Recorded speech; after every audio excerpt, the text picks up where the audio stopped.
Hi everyone! I am so excited to see you. It is not a coincidence that you and I are sharing this moment right now. Do you know I've been working as a medium for over 25 years, and my eyes are so wide open right now and focused on this deep inner need of an awakening. Like life is consciously connecting to all that is. So I've decided to create the Lighter Side Network, where each show and each host reminds us how the everyday meets the extraordinary. Be it in the realm of mindfulness and healthy living, having an empowered and authentic life with humor, trusting your intuition and communicating with beyond, energy healing and releasing unconscious obstacles, astrology, living in your joy and truth, and so much more. Join us as we share our knowledge and experiences with you. We're going to have so much fun. Hi everybody, my name is Laura Boone. Hi, my name is Ursula Lentini. Hey everyone, I'm Thershna Patel. Hi everyone, I'm Dr. Karen. Join me on my show. Are you ready? Only on the Lighter Side Network. Only on the Lighter Side Network. The Lighter Side Network, where the everyday meets the extraordinary. That's us.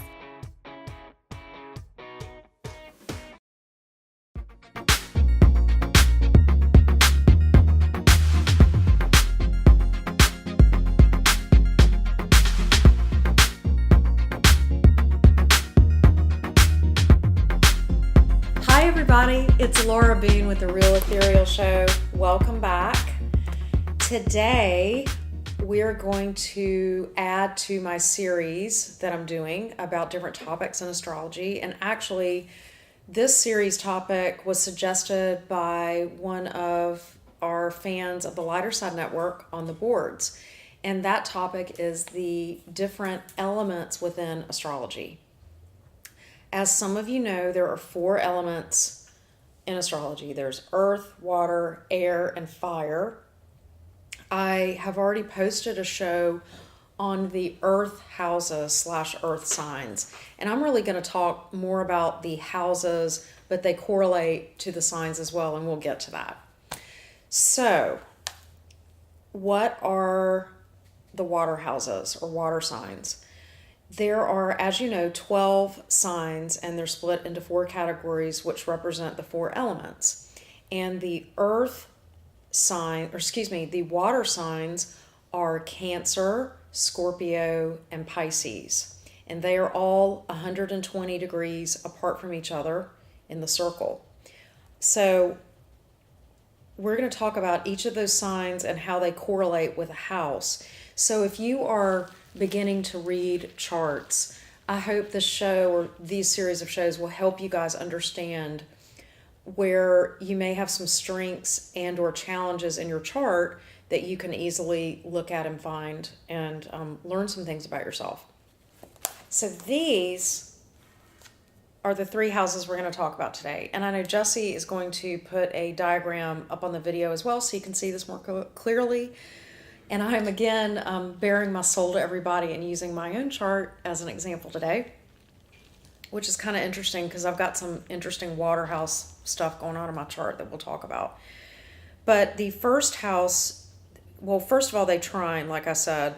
It's 4, 8, and 12, and you see these are roughly 120 degrees depending on your chart, and that's called a trine. And I'm going to do a whole nother show on aspects, you guys, but just in brief, a trine, which is 120 degrees, give or take 5 to 10 degrees, depending on the planet on either side of that. Trines are favorable aspects or relationships to each other. They always get along. They enhance each other's qualities instead of being a challenge. So we always have different aspects in our chart, and typically in charts, whenever you have an easy aspect, which will be a trine or a sextile, we'll get into what sextiles are in another show, they're denoted by the blue lines, and also you can figure them out for yourself just by understanding the degrees. And then the more challenging aspects are by the red line. So you can see I'm a pinball machine with my chart. But I'm a dynamic individual. We'll just say that. So, what are water signs and water houses, and what do they all have in common? Let's talk about that first. Water signs are all of them, and these houses are all about emotions. They're about your soul. They're about your psychology. They're about your security needs and how they're met or not met. So, water signs deal with a lot of those issues in different ways. So, each of these three houses, the fourth, the eighth, and the 12th, and again, they correlate with Cancer, Scorpio, and Pisces, they all have different aspects of those water qualities that they focus on.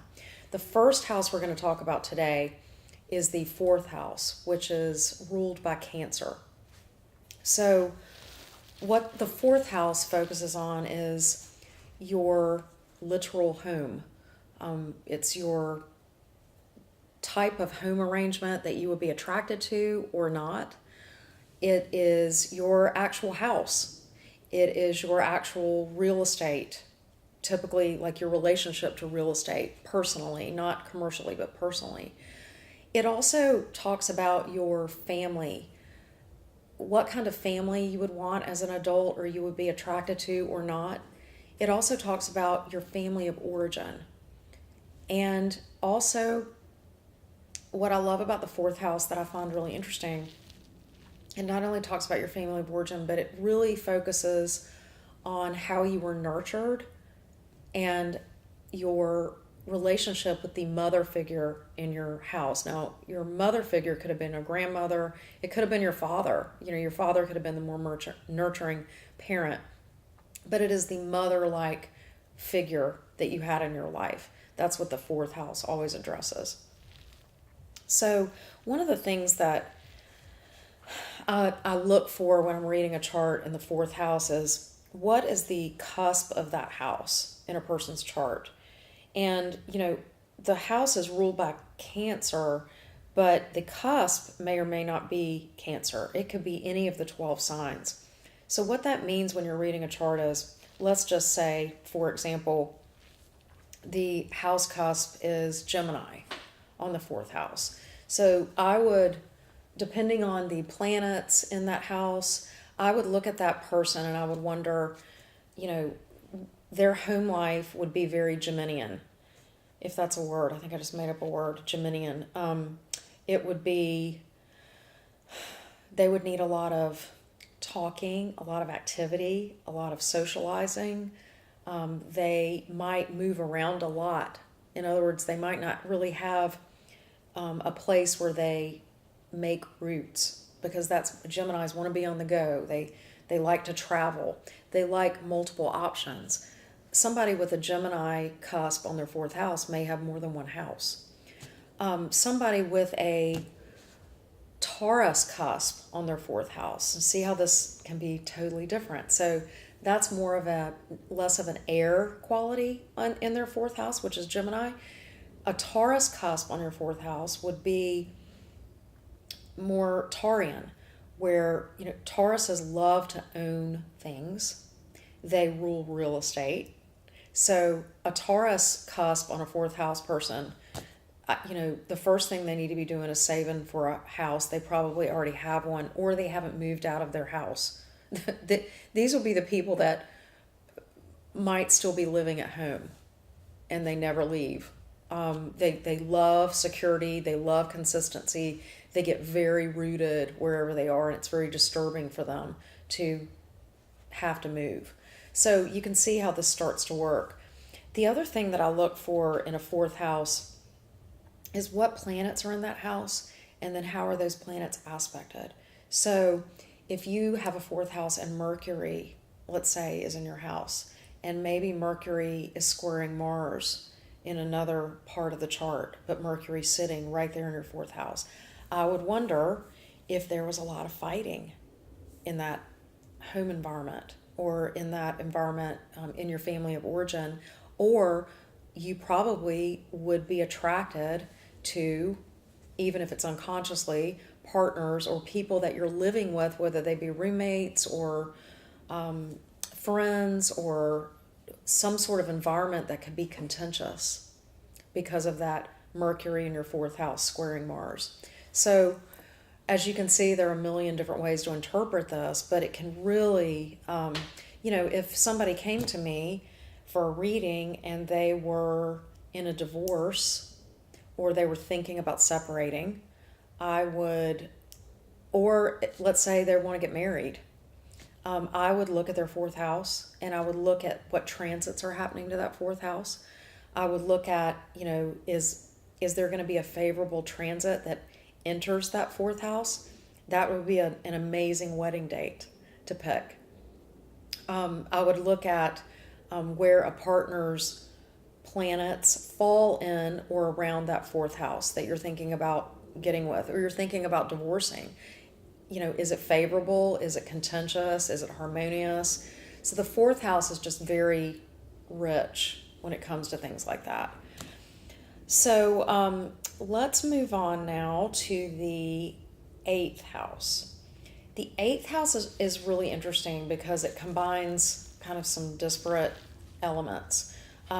Traditionally, it rules, first of all, Scorpio rules the eighth house. So a lot of the issues that it rules are ruled by Scorpio.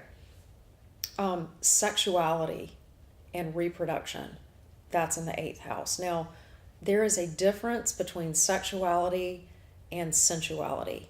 Sensuality, I would say, is more in the fifth house or even the second house. That's where I would look for sensuality, romance, things like that.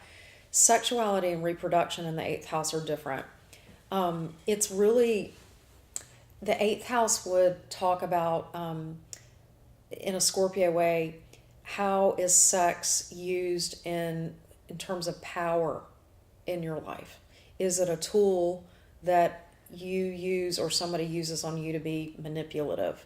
It can also be, that's a kind of a darker side of it. On the lighter side, if it had lighter aspects, it could be, is sexuality for you a doorway to spirituality? So it could be kind of that higher, soulful, spiritual aspect to sex. When I look at a person's eighth chart, how they are sexually, whether they have sexual issues or whether they would have a good relationship when it comes to sex, the eighth house can denote that. The other thing about the eighth house that's very Scorpio is it's a lot about a person's psychology. People with a strong eighth house would make amazing psychologists. They would make amazing therapists. They would make amazing detectives. So it's all that Scorpio stuff. Let's talk about, like, if you had the cusp of your eighth house in Aries and you had some planets or aspects that were right, I would wonder, are you a champion of the weaker, and are you out to try to uncover secrets? Like, would you be an amazing detective championing the victims? That would be a great role for somebody who had a certain type of aspect in their eighth house. The other thing that's sort of very different than that whole topic of sexuality and psychology and intuition, things like that, is the fact that the eighth house is about taxes, inheritance, other people's money, debt. So it rules all those things as well. So somebody who has the sun in the eighth house, I actually knew somebody once who had their sun in the eighth house, and they had a lot of aspects that trined or connected in a favorable way with the sixth house and the second house. So as you can imagine, the eighth house is about other people's money, and then he had aspects to real estate houses and money houses and possession houses. So this person ended up being a manager of a REIT, a real estate investment trust. So in other words, this guy's whole life was buying and selling and trying to find things and make them more valuable with other people's money. So it was a perfect eighth house, sun in the eighth house profession. So, sometimes I look at the eighth house and I think I might see connections to mother or father or grandmother in the fourth house, or in the 10th house with father. And it would indicate to me that there might be either inheritance coming for that person, depending on the aspects, or also debt. Like wondering, would you be saddled with the debt of the family business? Again, it's other people's money, but it would have to do with debt. If you have unfavorable aspects in the eighth house connected with your fourth house or your second house, I would wonder if you take on too much debt. You would need to watch. Do you have too big of a mortgage? This rules mortgages, or, watch your credit card debt. So the eighth house it's got a lot of interesting topics and knowledge that you can gain from it by just looking at it. Okay, so let's move on to the 12th house. Now, the 12th house gets a bad rap because, it's ruled by Pisces, but a lot of times people have, in history, people have talked about the 12th house being the closet of the chart, or the prison. It rules prisons, it rules hospitals, it rules the shadow side, it rules the unconscious, it rules intuition, it rules karma, it rules spirit visitations. That's a lot of not all of that is negative, but some of that is on the darker side. But let's talk about kind of how the 12th house works on the lighter side. The 12th house if you have a sun in the 12th house, or you have really great aspects to the 12th house, there's your intuition, there's your psychic ability. I mean, the 8th house denotes psychic ability too, but the 12th house especially. I liken it to literally, I love the books, The Lion, the Witch, and the Wardrobe. Some of my favorite books, and part of the reason I love those books is the imagery in those books. They have such amazing metaphors. And in those books, as you know, the children, or you may not know, but the children in the book actually find this dark closet wardrobe. And they are playing in it as children do. And it's dark, and they go in and they put their hand to the back of the wardrobe, and all of a sudden their hand goes through, and they find themselves, if they walk through the wardrobe, into this amazing new landscape called Narnia. It was this other world, parallel world. And I think the 12th house really speaks to that experience. For me, it is, if you have good aspects in the 12th, well, it doesn't matter if you have good or bad aspects in the 12th house, you have a doorway to the other side. And when I say the other side, I mean the unconscious, the spirit world, the other dimensions, anything like that. The 12th house is your doorway or passport to that. So again, the 12th house gets a bad rap. Let's talk about some of the reasons why. Given that fact, think about it. There are people who are born, maybe they have their sun in the 12th house, or they have a lot of aspects to the 12th house. It rules insanity. It rules mental problems. It rules prison again. So a lot of people with the 12th house have psychological problems, or it seems that they do. They hear voices. They, not all of them, but some of them. In a positive light, these are folks that, I have people that come to sit down with me, and if they have a sun in the 12th house, I just look at them and say, well, you know how you're intuitive. You're really intuitive. Some people really know this and they kind of run with it. Other people kind of wake up to this fact and they realize that they've been absorbing, like, empathically a lot of the negative energy, or, they are visited by spirit. They can't sleep at night. They've had all these experiences. 12th house people, again, it's almost like the wall between this world and the other world is porous. There are a lot of holes that you can get, and things go back and forth with it. So if you're not conscious of this, it can be heavy or it can be very confusing. Negative 12th house aspects, secrets, depression, lies, hidden enemies.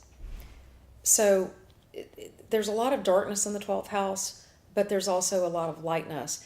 On the light side of it, these are people that would be amazing helpers in a prison, prison chaplains, prison counselors, people that go in and try to rehabilitate prisoners, nurses. Oh my goodness. I mean, 6th house is a service work house for health. So a lot of medical professions come out, have a strong 6th house, but the 12th house is the same, in my opinion. It's more of the spiritual aspect of it, rehabilitation. It could also be with animals. Animals, you could want to rehabilitate animals. You could want to really get involved with freeing people. I mean, these are people that, are trying to free people that have been wrongly convicted. The 12th house people would be really sympathetic or drawn to those causes. Another interesting thing that I always look for in the 12th house are the planets in the 12th house. Now, not only do you look at the aspects and what those planets mean, but a lot of times planets in the 12th house speak to me about what spirit guides a person has in their life. So they really, really can indicate things like that. And it's so interesting if I have someone sit in front of me and I see different planets in there, depending on the personality of those planets or qualities of those planets. I talk to them about guides that they may have or experiences that they have, or if they've had a loved one pass when they were young and they've always felt like that loved one was around. I can literally describe them through the planets that are in their 12th house. Never fails. One of the things that is known in astrology, if Jupiter is in a person's 12th house, no matter how it's aspected, that is a guardian angel. So you have a special entourage that you were born with, and it's very lucky, and it's just very spiritual. We're all being watched over. Please don't get me wrong, but someone with Jupiter in their 12th house has been given some special guidance and some special help in this lifetime. So I find that to be really interesting. In conclusion, I just want to say everybody has these water houses in their chart, and everybody is dealing with these issues that are in these 3 houses in their chart. And the thing to do is really to look at the cusp of each of these houses to understand how it's flavored in your life, in your chart. Even if you have no planets in those houses, even if you're born with an earth sign or you're mostly air, that doesn't matter in terms of where your water houses are and what signs are on the cusp of those water houses. I want to read a quote about water signs and water houses in general that I thought was really beautiful, and I think it kind of sums up the element of water and why we all need to get in relationship with the water in our charts or the water aspects to our own personalities. It's by Lao Tzu, and I know I butchered that. I'm from the South. He's a Chinese philosopher, Laotze. Lao Tzu. How can you make that Southern? But I can. Jesse's laughing. Okay, the quote is, "The highest motive is to be like water. Water is essential to all living things, yet it demands no pay or recognition. Rather, it flows humbly to the lowest levels. Nothing is weaker than water, yet for overcoming what is hard or strong, nothing surpasses it." So I'm going to leave you guys with that today, and I hope that this helped you. I am doing a series on all the different houses and their different elements, so check that out. And I've already posted a segment on the earth houses. So my next segment is going to be the air houses. So stay tuned for that. And again, you guys, please message me on the boards because I actually got this idea for doing these shows from a listener. So I love ideas and I will respond to them. And a lot of your ideas are better than my ideas and they're a lot of fun. So please let me know. I appreciate you watching and I will see you next time. Thanks, you guys.